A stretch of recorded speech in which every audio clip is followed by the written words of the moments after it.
Analyse de la polémique à la Vuelta à España suite à l'embauche de cet influenceur pour provoquer Pogacar. Il y a 3 erreurs, dont une vous concerne directement. La première erreur, la Vuelta à España, au niveau du marketing et de la stratégie, s'est complètement trompé.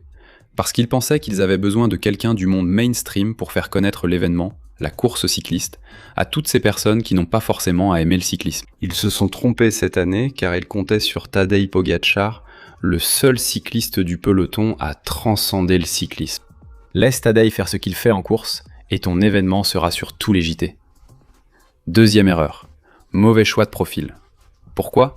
Parce que cette fille a montré dès sa première vidéo TikTok, il y a plusieurs années, qu'elle fait exactement ce qu'elle vient de faire. Honnêtement, je ne vais pas juger si cela sexualise l'image des hommes, mais il est vrai que cela ressemble beaucoup à ce que toutes les femmes essayent justement de revendiquer depuis des années pour que les hommes ne leur fassent pas cela. La question, c'est que sur ces chaînes TikTok et Instagram, ça marche très bien.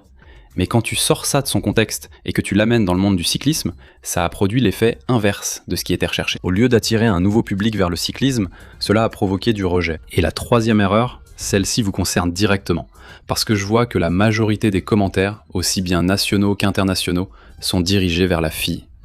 La fille ici n'est qu'une simple prestataire. J'insiste, la stratégie a été élaborée directement par l'équipe marketing de la Vuelta a España. Ils savaient que cette fille allait faire ce genre de contenu. Ils ont approuvé le script, qu'elle tient elle-même, probablement proposé par eux, car je doute que cette fille sache vraiment qui est Pogacar, ou ce dont il s'agit en cyclisme. En conclusion, de mon point de vue, ce qu'il faudrait faire à partir de maintenant, c'est 1. Payer à cette fille tout ce qu'on lui a dit qu'on allait lui payer pour réaliser tous les contenus des 21 jours de la Vuelta. 2. Arrêter ce contenu. 3. Publier un communiqué de la Vuelta, de l'organisation, pour s'excuser de cette stratégie. Qu'en pensez-vous ?